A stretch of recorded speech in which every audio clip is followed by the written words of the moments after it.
ये रहा हमारा लर्निंग मैप आज की इस गहरी चर्चा के लिए। हम स्पेसिफिक क्वेश्चंस पर फोकस करेंगे जो पास यूपीएससी पेपर्स में पूछे गए हैं। ये समझने के लिए अच्छा है कि इन टॉपिक्स को कैसे फ्रेम किया जाता है। ओके। फर्स्ट अप हम टैकल करेंगे वॉल्केनिक इरप्शंस इन 2021 और उनके एनवायरमेंटल इम्पैक्ट को। ठीक है। नेक्स्ट हम डीमिस्टिफाई करेंगे क्लाउड बर्स्ट, ये क्या होते हैं और कैसे होते हैं। फिर हम एक्सप्लोर करेंगे twisters, tornadoes, specially Gulf of Mexico region क्यों इतना हॉटस्पॉट है। इंटरेस्टिंग। उसके बाद कुछ खूबसूरत दिखते हैं ऑरोराज यानी नॉर्दर्न और सदर्न लाइट्स। और फाइनली हम समझेंगे सुनामी फॉर्मेशन, लोकेशन और कॉन्सिक्वेंसेस। रेडी? चलो शुरू करते हैं। Let's go. Volcanic eruptions 2021। Okay, तो पहला सवाल हमारी लिस्ट पर है, mention the global occurrence of volcanic eruptions in 2021 and their impact on regional environment. UPSC GS1 physical geography 2021, 10 marks. Broad micro theme, volcanic activity and environmental effects. तो 2021 में volcanoes का क्या सीन था? वेल, काफी active था। Globally 82 confirmed eruptions हुए थे 76 अलग-अलग वोल्केनोज से। 82, वाओ। हाँ, काफी एक्शन था। और इम्पोर्टेंटली इनमें से 34 न्यू एरप्शंस थे जो उसी साल शुरू हुए। एक मेजर एग्जांपल जो सबने देखा वो था स्पेन के ला पाल्मा आइलैंड का क्यूमरे वेहा वोल्केनो। इसने साइंटिस्ट को एक रियल टाइम केस स्टडी दी। ये एरप्शंस अलग-अलग टेक्टोनिक सेटिंग्स में हुए जो हमें याद दिलाता है कि हमारी अर्थ कितनी डायनामिक है, याद रखना। अच्छा। तो इतने सारे एरप्शंस का एनवायरनमेंट पर क्या असर हुआ? रीजनल एनवायरनमेंट पर। हाँ, सिग्निफिकेंट इम्पैक्ट्स थे। देखो, एटमॉस्फेरिक इम्पैक्ट, वोल्केनोज ने लार्ज अमाउंट्स में सल्फर डाइऑक्साइड SO2 और छोटे particulate matter PM10, PM2.5 atmosphere में फेंके। इससे सीधा लोकल एयर क्वालिटी पर असर पड़ा। ओह, ओके। लेकिन एक इंटरेस्टिंग ट्विस्ट है, जब ये गैसेज स्ट्रेटोस्फेयर तक पहुंची तो उन्होंने सल्फेट एरोसोल्स बनाए। ये छोटे पार्टिकल्स एक्चुअली सनलाइट को स्पेस में रिफ्लेक्ट कर देते हैं, जिससे टेम्पररी थोड़ा सा कूलिंग इफेक्ट होता है ग्लोबली। इंटरेस्टिंग ना? हाँ, ये तो काफी इंटरेस्टिंग है। Cooling effect. रीजनल कॉन्सिक्वेंसेज में लोकली चीजें इतनी कूल नहीं थीं। खराब एयर क्वालिटी से लोगों को रेस्पिरेटरी प्रॉब्लम्स और आंखों में इरिटेशन हुई। अथॉरिटीज को एडवाइजरीज जारी करनी पड़ी, जैसे कि पीक SO2 लेवल्स के टाइम घर के अंदर रहने की सलाह। ये इम्पैक्ट्स इमीडिएट थे, जैसे खराब एयर क्वालिटी। लेकिन कुछ इफेक्ट्स, जैसे वो एरोसॉल्स, 1 से 3 साल तक रह सकते हैं। तो इसे डील कैसे करते हैं? कुछ मिटिगेशन स्टेप्स? हाँ, मिटिगेशन में एडवांस्ड मॉनिटरिंग सिस्टम्स इन्वॉल्व होते हैं। सैटेलाइट्स और ग्राउंड सेंसर्स यूज करके इरप्शंस और गैस एमिशंस को ट्रैक करना। अर्ली वार्निंग सिस्टम्स और इवैक्यूएशन प्लान्स लोगों को बचाने के लिए क्रूशल है। प्लस इन इवेंट्स को स्टडी करने से हमें वोल्केनो क्लाइमेट इंटरैक्शंस को बेहतर समझने में मदद मिलती है। कंटिन्यूस मॉनिटरिंग बहुत जरूरी है, समझे? समझ गए। चलो अब कुछ सोचते हैं इस पर। एक, अगर वोल्केनिक एरोसॉल्स कूलिंग करते हैं तो क्या बड़े इरप्शंस क्लाइमेट चेंज से लड़ने में मदद कर सकते हैं? थोड़ा सोच लो, थिंक। क्विक हिंट, ये सिर्फ टेम्पररी इफेक्ट होता है, 1 to 3 साल, और इसके साथ एसिड रेन जैसे साइड इफेक्ट्स भी होते हैं। तो लॉन्ग टर्म क्लाइमेट चेंज के लिए ये सस्टेनेबल फिक्स नहीं है दोस्त। ठीक है। दो, अगर पास में कोई वोल्केनो इरप्ट होने वाला है तो वहां रहने वालों के लिए सबसे इंपॉर्टेंट इमीडिएट एक्शन क्या होना चाहिए? अब बताओ, think. Quick hint, simple official warning सुनो, और अगर इवैक्यूएट करने को कहा जाए तो इमीडिएटली करो। सेफ्टी फर्स्ट, हमेशा। राइट। तीन, टेक्नोलॉजी वोल्केनो मॉनिटरिंग में एग्जैक्टली कैसे हेल्प करती है? थिंक। क्विक हिंट, टेक्नोलॉजी हमारी आंखें और कान जैसी है। सैटेलाइट स्पेस से गैसेस ट्रैक करते हैं, साइज्मोमीटर्स ग्राउंड वाइब्रेशंस महसूस करते हैं, यानी मैग्मा मूव कर रहा है, और GPS ग्राउंड स्वेलिंग को स्पॉट करता है। ये सब क्रूशियल अर्ली वार्निंग्स देते हैं। Got it. इन शॉर्ट, 2021 में सिग्निफिकेंट ग्लोबल वोल्केनिक एक्टिविटी हुई, जैसे कुम्ब्रे विएगा, जिसने रीजनल एयर क्वालिटी को नेगेटिवली इम्पैक्ट किया, लेकिन एरोसॉल्स के थ्रू टेम्पररी ग्लोबल कूलिंग भी की। मिटिगेशन टेक बेस्ड मॉनिटरिंग और वार्निंग्स पर हेविली डिपेंड करता है। ओके, फायरी माउंटेन से अब अचानक होने वाली बारिश पर चलते हैं। अब बात करते हैं नेक्स्ट पॉइंट की, cloud burst. Cloud bursts. Right, अगला सवाल है, what is the phenomena of cloud bursts? Explain. UPSC GS1 physical geography 2024, 10 marks. Broad micro theme, extreme weather events, precipitation. Cloud bursts, मैंने सुना है स्पेशली हिमाचल प्रदेश के बारे में, जहां 2023 में मैसिव डैमेज हुआ था, लगभग 12,000 करोड़ का। तो ये होते क्या है एग्जैक्टली? बिल्कुल, बेसिकली ये एक एक्सट्रीम रेनफॉल इवेंट है। इमेजिन करो, 1 घंटे में 100 mm से ज्यादा बारिश, यानी 10 सेंटीमीटर, एक बहुत छोटे लोकलाइज्ड एरिया में। 1 घंटे में 10 सेंटीमीटर? हाँ, ये शॉर्ट ड्यूरेशन के लिए होता है, शायद कुछ घंटे, लेकिन इनक्रेडिबली इंटेंस होता है। सोचो जैसे आसमान ने अचानक एक स्पेसिफिक स्पॉट पर पानी की एक बड़ी बकेट उलट दी हो। वाओ! और ये होता कैसे है, इतनी हेवी रेन एकदम से? मैकेनिज्म में वार्म मॉइस्ट एयर का बहुत तेजी से ऑलमोस्ट वर्टिकली ऊपर उठना इन्वॉल्व होता है। इस रैपिड असेंट से डेंस ऊंचे क्यूमुलोनिम्बस क्लाउड्स बनते हैं, वो बड़े काले थंडरस्टॉर्म वाले क्लाउड्स। इस रैपिड अपवर्ड मूवमेंट को ट्रिगर क्या करता है? Orographic lifting. पहाड़ी इलाकों में टरेन ही हवा को ऊपर फोर्स करता है। कन्वेक्टिव प्रोसेस, फ्लैटलैंड पर जमीन के इंटेंस गर्म होने से हवा तेजी से ऊपर उठ सकती है। अच्छा। जब ये मॉइस्ट एयर तेजी से ऊपर जाती है तो ये ऊंचाई पर जल्दी ठंडी हो जाती है। इससे वाटर वेपर कंडेंस होकर बहुत हैवी वाटर ड्रॉपलेट्स बन जाते हैं।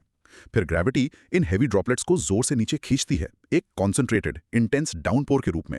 यही है क्लाउड बर्स्ट की इंग्रेडिएंट्स: काफी मॉइस्चर, एटमॉस्फेरिक इंस्टेबिलिटी और स्ट्रॉन्ग अपड्राफ्ट्स। और इसके इम्पैक्ट्स, हिमाचल का एग्जाम्पल तो है ही, 170 फ्लैश फ्लड्स, लैंडस्लाइड्स जून 2023 से, फिर अगस्त 2024 में 748 करोड़ का लॉस। और क्या होता है? इम्पैक्ट्स अक्सर सिवियर होते हैं। इमीडिएट इफेक्ट्स: फ्लैश फ्लड्स सबसे बड़ा खतरा है। लैंडस्लाइड्स कॉमन है, खासकर हिली रीजन्स में। इंफ्रास्ट्रक्चर, रोड्स, ब्रिजेस डिस्ट्रॉय हो जाते हैं, प्रॉपर्टी डैमेज होती है और सैडली जाने भी जा सकती हैं। ये ज्यादा कहाँ होते हैं? मोस्टली माउंटेनस रीजन्स जैसे हिमालयाज में।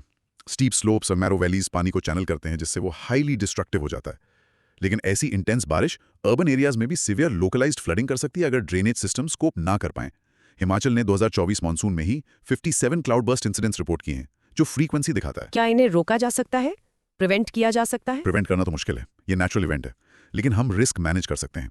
स्ट्रैटेजीज में शामिल है early warning systems, advanced weather tech जैसे डॉपलर रेडार का यूज करके, hazard mapping, vulnerable zones identify करना ताकि सेफर लैंड यूज प्लान हो सके, watershed management, better drainage, check dams और बहुत इंपॉर्टेंट फॉरेस्ट कंजर्वेशन ताकि रन ऑफ कम हो, कम्युनिटी प्रिपेयर्डनेस, लोकल लोगों को ट्रेन करना कि क्या करना है। ठीक है, चलो अब थोड़ा इस पर सोचते हैं दोस्त। 1. शहरों में क्लाउड बर्स्ट जैसी हैवी रेन से फ्लडिंग रोकने के लिए क्या डिजाइन चेंजेस किए जा सकते हैं? थोड़ा सोच लो। Quick hint: better storm drains तो हैं ही, लेकिन ज्यादा green spaces, parks, rain gardens और परमिएबल सर्फेसिस के बारे में भी सोचो जो पानी एब्जॉर्ब करें। और नेचुरल ड्रेनेज पाथ्स पर कंस्ट्रक्शन रोकना, पानी के साथ काम करना, उसके अगेंस्ट नहीं। समझे? सही है। 2. डिफॉरेस्टेशन क्लाउड बर्स्ट के इम्पैक्ट को कैसे बढ़तर बना सकता है? अब बताओ। थिंक क्विक हिंट: पेड़ एंकर्स और स्पंजेस जैसे होते हैं। उनकी जड़ें मिट्टी को पकड़ती हैं, लैंडस्लाइड्स रोकती हैं। उनके पत्ते और फॉरेस्ट फ्लोर बारिश के पानी के रन ऑफ को स्लो करते हैं। पेड़ नहीं is equal to faster run off, ज्यादा इरोजन, बड़े फ्लड्स और लैंडस्लाइड का रिस्क भी ज्यादा। 3. अगर आपके एरिया में हैवी रेन वार्निंग आती है तो की सेफ्टी प्रिकॉशंस क्या हैं? थिंक नदी नालों या लैंडस्लाइड प्रोन एरिया से दूर रहो। कभी भी फ्लड वाटर में चलने या ड्राइव करने की कोशिश मत करो, बहुत डेंजरस है।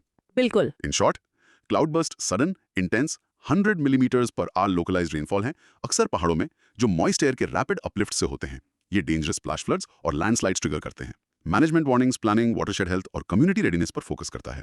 सो फार हमने वोल्केनोज और क्लाउड बर्ड्स देखे, अब हम एक और पावरफुल वेदर बीस्ट देखते हैं, ट्विस्टर्स, टॉर्नेडोज। करेक्ट, ये रहा सवाल। What is a twister? Why are the majority of twisters observed in areas around the Gulf of Mexico?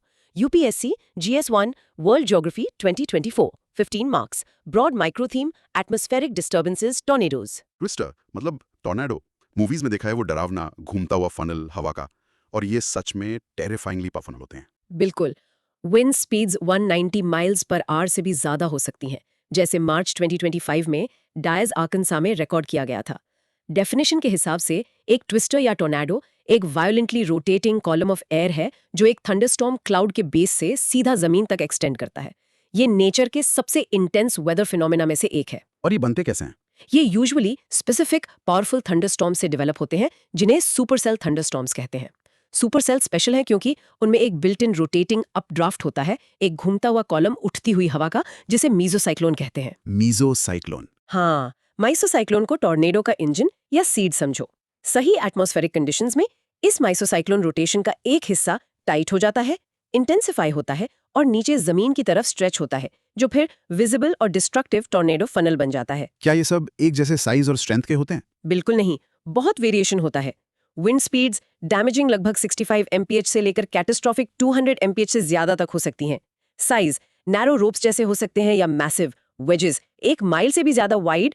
Duration usually कुछ मिनट्स रहते हैं, लेकिन कुछ जमीन पर काफी देर तक रह सकते हैं, सिग्निफिकेंट डिस्टेंसेस ट्रैवल करते हुए। ओके, लेकिन crucial part, gulf of Mexico के आसपास इतने ज्यादा क्यों ऑब्जर्व किए जाते हैं? इसके पीछे कई फैक्टर्स का एक फैसिनेटिंग कन्वर्जेंस है। 1. Atmospheric conditions, the key ingredient. ये रीजन एयर मैसेस के लिए एक मेजर बैटल ग्राउंड है।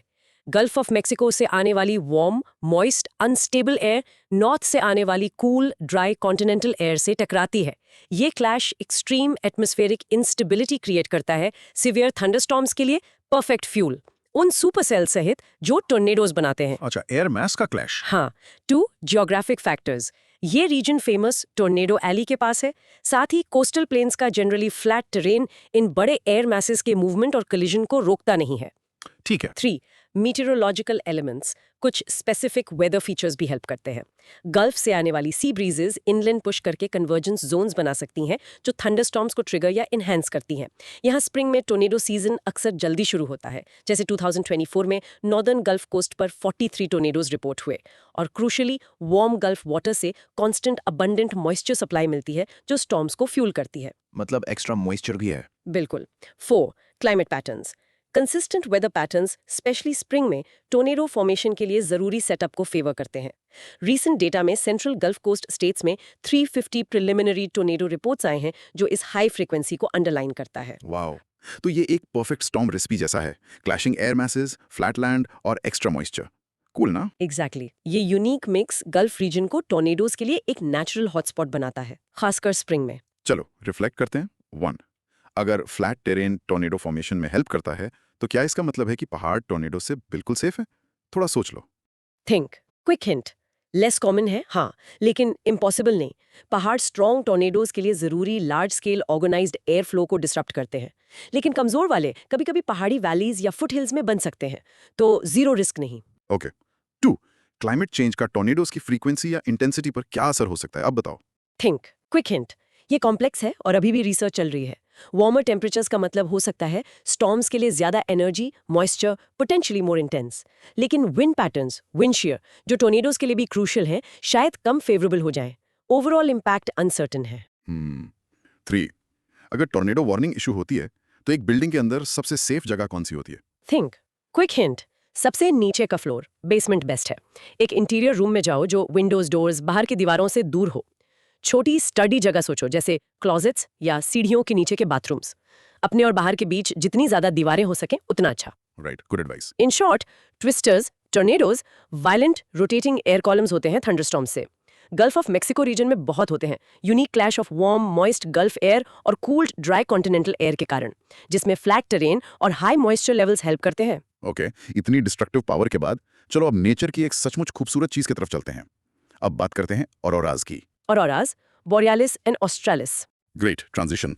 अगला सवाल है, what are aurora australias and aurora borealis? How are these triggered? UPSC GS1 world geography 2024 15 marks. Broad micro theme, atmospheric optics and solar interaction. Northern lights aurora borealis और southern lights aurora australis. Pictures देखी होंगी वो stunning, नाचती हुई रोशनी की curtains, mostly green, लेकिन कभी-कभी red, purple या ब्लू भी, जो पोलर स्काइज को रोशन करती हैं। बिल्कुल, ये सच में एक सेलेस्टियल बैले हैं। एक फन फैक्ट, हम अभी सोलर मैक्सिमम के पास हैं। पीक सोलर एक्टिविटी लगभग 2024-2026। तो अरोरा डिस्प्लेज ज्यादा फ्रीक्वेंट और इंटेंस होने की उम्मीद है। शायद पोल से थोड़ा दूर भी दिख जाएं। वाओ, तो ये मैजिकल लाइट शो होता कैसे है? ये सब सन और अर्थ के इंटरेक्शन के बारे में है। ये शुरू होता है सोलर विंड से, सन से लगातार बहती हुई चार्ज्ड पार्टिकल्स, मोस्टली इलेक्ट्रॉन्स और प्रोटॉन्स की स्ट्रीम। जब ये एनर्जेटिक पार्टिकल्स अर्थ तक पहुंचते हैं तो हमारे प्लैनेट का मैग्नेटिक फील्ड एक शील्ड की तरह काम करता है, ज्यादातर को डिफ्लेक्ट कर देता है। अच्छा, मैग्नेटिक शील्ड। हाँ, लेकिन मैग्नेटिक फील्ड लाइंस कुछ पार्टिकल्स को नॉर्थ और साउथ पोल्स की तरफ फनल करती हैं। जब ये हाई एनर्जी सोलर पार्टिकल्स अर्थ के अपर एटमॉस्फेयर, थर्मोस्फियर में गैस, एटम्स और मॉलिक्यूल्स जैसे ऑक्सीजन और नाइट्रोजन से टकराते हैं तो वो उन एटम्स को एक्साइट कर देते हैं। एक्साइट मतलब उनकी एनर्जी बढ़ा देते हैं, और जब ये एटम्स अपनी नॉर्मल स्टेट में वापस आते हैं तो वो एक्स्ट्रा एनर्जी लाइट फोटॉन्स के रूप में रिलीज करते हैं। लाखों ऐसे कोलिजन्स एक साथ होते हैं जो हमें ब्यूटीफुल ऑरोरल डिस्प्ले के रूप में दिखते हैं। और कलर्स कैसे बनते हैं? वो डिपेंड करता है कि कौन सी गैस हिट हुई है और कितनी एल्टीट्यूड पर। Oxygen usually common green light देती है लोअर एल्टीट्यूड्स पर, लगभग 100 से 300 किलोमीटर, और कभी-कभी रेड लाइट हायर एल्टीट्यूड्स पर 300 किलोमीटर से ऊपर। नाइट्रोजन ब्लू या पर्पल या डीप रेड लाइट प्रोड्यूस कर सकती है। समझ गई। तो ट्रिगर मैकेनिज्म एसेंशियली ये है, सन से पार्टिकल्स, मैग्नेटिक फील्ड से पोल्स की तरफ गाइड, एटमॉस्फेरिक गैसेस से collision, gases excite, light release. Perfect. और सोलर विंड के स्ट्रॉन्गर बर्स्ट्स जो अक्सर सन पर सोलर फ्लेयर्स या कोरोनल मास इजेक्शंस CMEs से होते हैं, यहाँ अर्थ पर stronger geomagnetic storms KP index से मेजर होते हैं और ज्यादा स्पेक्टेकुलर ऑरोरास क्रिएट करते हैं। कुछ नई रिसर्च इस पर? हाँ, करंट सोलर मैक्सिमम के कारण इंटेंस डिस्प्लेस प्रेडिक्ट करने के अलावा साइंटिस्ट ने फ्रैगमेंटेड ऑरोरा लाइक एमिशंस यानी FAEs जैसी चीजें आइडेंटिफाई की हैं। मैग्नेट के पास छोटे लाइट पैचेस, सैटेलाइट्स ने तो ग्लोबल कार्बन डाइऑक्साइड ऑरोरा भी डिटेक्ट किया है, इंफ्रारेड में विजिबल नहीं। और ऑरोरा सोरस जैसे सिटीजन साइंस प्रोजेक्ट्स भी हमारी अंडरस्टैंडिंग बढ़ा रहे हैं। इंटरेस्टिंग। चलो अब सोचते हैं, एक, अगर अर्थ का मैग्नेटिक फील्ड ना होता तो ऑरोरास का क्या होता? थोड़ा सोच लो, think. Quick hint, magnetic field particles को पोल्स पर फनल करता है। उसके बिना पार्टिकल्स शायद एटमॉस्फेयर से ज्यादा इवनली टकराते, तो शायद कॉन्सेंट्रेटेड ऑरोराज ना होते, और ज्यादा इंपॉर्टेंट, हम हार्मफुल सोलर रेडिएशन से बचने वाला शील्ड खो देते। तो मैग्नेटिक फील्ड इक्वल क्रूशियल, समझे? हाँ बिल्कुल। 2, क्या दूसरे प्लैनेट्स पर भी ऑरोराज होते हैं? अब बताओ, थिंक। क्विक हिंट, हाँ बिल्कुल। कोई भी प्लैनेट जिसका एटमॉस्फेयर और मैग्नेटिक फील्ड हो, वहां हो सकते हैं। जुपिटर और सैटर्न के तो इनक्रेडिबली पावरफुल ऑरोराज होते हैं, उनके स्ट्रॉन्ग मैग्नेटिक फील्ड्स के कारण। इवन मार्स पर कुछ वीक लोकलाइज्ड ऑरोरा एक्टिविटी दिखती है। वाओ। 3, सोलर मैक्सिमम के टाइम ऑरोराज ज्यादा इंटेंस क्यों होते हैं? Think. Quick hint, solar maximum मतलब सन ज्यादा एक्टिव है, ज्यादा सनस्पॉट्स, ज्यादा फ्लेयर्स, ज्यादा सीएमईज। इसका मतलब है सोलर विंड पार्टिकल्स के स्ट्रॉन्गर और ज्यादा फ्रीक्वेंट ब्लास्ट हमारी तरफ आते हैं, जिससे स्ट्रॉन्गर जियोमैग्नेटिक स्टॉर्म्स और ब्राइटर ज्यादा वाइड स्प्रेड ऑरोराज होते हैं। ज्यादा फ्यूल इज इक्वल टू बड़ी आग। सही है। इन शॉर्ट, ऑरोराज पोल्स के पास नेचुरल लाइट शोज हैं जो तब ट्रिगर होते हैं जब सोलर विंड पार्टिकल्स अर्थ के एटमॉस्फेरिक गैसेस O2, N2 से टकराते हैं, मैग्नेटिक फील्ड द्वारा गाइड किए जाते हैं। कलर्स गैस पर डिपेंड करते हैं, इंटेंसिटी सोलर मैक्सिमम के दौरान बढ़ जाती है। ऑरोरास की खूबसूरती से अब हम समुद्र से आने वाली एक पावरफुल और अक्सर डेविस्टेटिंग फोर्स की तरफ चलते हैं। Let's talk about tsunamis. Tsunamis. सही कहा। हमारा फाइनल सवाल इस गहरी चर्चा के लिए, what are tsunamis? How and where are they formed? What are their consequences? Explain with examples. UPSC GS1 physical geography 2025 10 marks, broad micro theme, oceanic hazards. Tsunamis. Tsunamis, ये शब्द सुनते ही 2004 इंडियन ओशन इवेंट की याद आती है। कितना destructive था, जिसमें 230,000 से ज्यादा लोगों की जान गई थी। या फिर 2011 जापान सुनामी। तो ये होते क्या एग्जैक्टली? एक सुनामी एक वेव नहीं बल्कि एक्सट्रीमली लॉन्ग ओशन वेव्स की एक सीरीज होती है। ये नॉर्मल वेव्स की तरह विंड से नहीं बनती, बल्कि ये एक लार्ज वॉल्यूम ऑफ वाटर के सडन मैसिव डिस्प्लेसमेंट से जनरेट होती है। सोचो जैसे पूरा ओशन कॉलम सरफेस से सीबेड तक अचानक पुश या पुल हो गया हो। पूरा वाटर कॉलम? हाँ, डीप ओशन में tsunami waves incredibly fast travel करती हैं, 500-800 किलोमीटर्स पर आवर, एक जेट प्लेन जितनी तेज। लेकिन सरप्राइजिंगली उनकी हाइट शायद सिर्फ 1 मीटर या उससे कम हो सकती है, और उनकी वेव लेंथ, क्रेस्ट्स के बीच की दूरी हंड्रेड्स ऑफ किलोमीटर्स लंबी हो सकती है। इसलिए डीप वाटर में इन्हें डिटेक्ट करना मुश्किल होता है, पर उनमें इनॉर्मस एनर्जी होती है। और ये मैसिव वाटर डिस्प्लेसमेंट होता कैसे? How are they formed? कई कॉजेज हो सकते हैं। 1, अंडर वाटर अर्थक्वेक्स, सबसे कॉमन, खासकर सबडक्शन जोन्स पर बड़े अर्थक्वेक्स, जहां एक टेक्टोनिक प्लेट दूसरे के नीचे डाइव करती है। अगर क्वेक से सी फ्लोर का सडन वर्टिकल मूवमेंट, अपलिफ्ट या सबसिडेंस होता है, तो वो ऊपर के पानी को पुश करता है। Examples: 2004 Indian ocean, magnitude 9.1 quake, 2011 Japan, magnitude 9.0 quake. Vertical movement, okay. 2, under water volcanic eruptions, बड़े एक्सप्लोजन्स भी vast amounts of water displace कर सकते हैं। एग्जाम्पल: 2022 हंगा टोंगा हंगा हपाई इरप्शन ने सुनामी वेव्स जनरेट की थी। अच्छा। 3, submarine landslides, steep underwater slopes पर बड़े लैंडस्लाइड्स भी सुनामीज ट्रिगर कर सकते हैं। Example: 1998 Papua New Guinea tsunami एक लैंडस्लाइड से लिंक किया गया था। 4, मीटियोराइट इम्पैक्ट्स, रेयर, ओशन में एक बड़े ऑब्जेक्ट का इम्पैक्ट एक मैसिव सुनामी कॉज करेगा। Example: Chicxulub impact dinosaur extinction event ने शायद एक मेगा सुनामी कॉज किया था। तो मैकेनिज्म क्या है? सी फ्लोर डिस्टर्बेंस से कोस्टल फ्लडिंग तक। मैकेनिज्म है सी फ्लोर डिस्टर्बेंस, ऊपर का वाटर कॉलम डिस्प्लेस, एनर्जी बाहर की तरफ फास्ट लॉन्ग वेव्स के रूप में ट्रैवल करती है। जैसे वेव्स शैलो कोस्टल वाटर में एंटर करती हैं, वो सी बेड से फ्रिक्शन के कारण स्लो हो जाती हैं, एनर्जी पाइल अप होती है, वेव हाइट ड्रामेटिकली बढ़ जाती है, शोलिंग, मैसिव वेव्स कोस्ट को फ्लड कर देती हैं। ये ज्यादा कहाँ फॉर्म होते हैं? Where? Tsunami hotspots tectonic activity से लिंक्ड है। Pacific ring of fire, global tsunamis का 80% यहाँ होता है, न्यूमरस सबडक्शन जोन्स के कारण। Japan, Indonesia, Chile, USA west coast highly prone है। 80%? हाँ। अदर सबडक्शन जोन्स, जैसे वो जिसने 2004 इंडियन ओशन सुनामी कॉज किया, Andaman trench, volcanic islands, Indonesia, Philippines, Japan, फिर से कॉन्टिनेंटल मार्जिन्स, जहाँ सबमरीन लैंडस्लाइड्स का खतरा होता है। और इनके कॉन्सिक्वेंसेस कितने सीवियर हो सकते हैं? एग्जाम्पल्स के साथ बताइए। कॉन्सिक्वेंसेस डेविस्टेटिंग होते हैं, इमीडिएट और लॉन्ग टर्म दोनों। Immediate impacts, massive loss of life, जैसे 2004। Immediate impacts, huge infrastructure destruction, buildings, roads, ports सब खत्म। 2011 जापान में $235 बिलियन का damage. Immediate impacts. Extreme coastal flooding. 2011 Japan के कुछ हिस्सों में वेव्स 40 मीटर्स तक ऊंची थी. Immediate impacts. Secondary disasters जैसे Fukushima nuclear accident.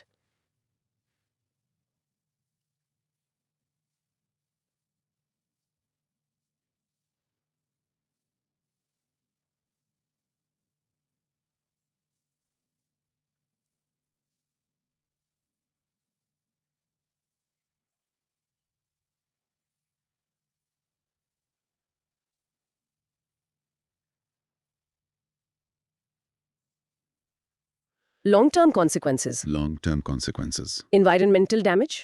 Salt water intrusion खेती की जमीन और fresh water बर्बाद कर देता है. Long-term consequences. Economic ruin. Fishing, tourism industries destroy हो जाती हैं. Recover होने में सालों लगते हैं. Long-term consequences. Social displacement. लोग सालों तक बेघर रहते हैं.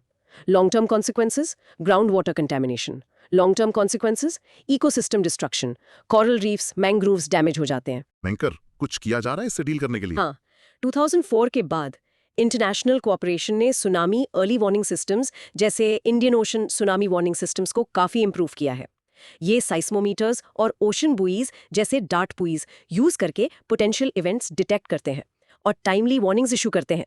पब्लिक एजुकेशन और प्रिपेयर्डनेस ड्रिल्स जैसे आईओ वेव 23 भी क्रूशियल है. चलो इस पर भी सोचते हैं. 1. सुनामी वेव्स डीप ओशन में इतनी फास्ट क्यों ट्रैवल करती हैं और कोस्टल एरिया में स्लो क्यों हो जाती हैं और ऊंची हो जाती हैं? थोड़ा सोच लो.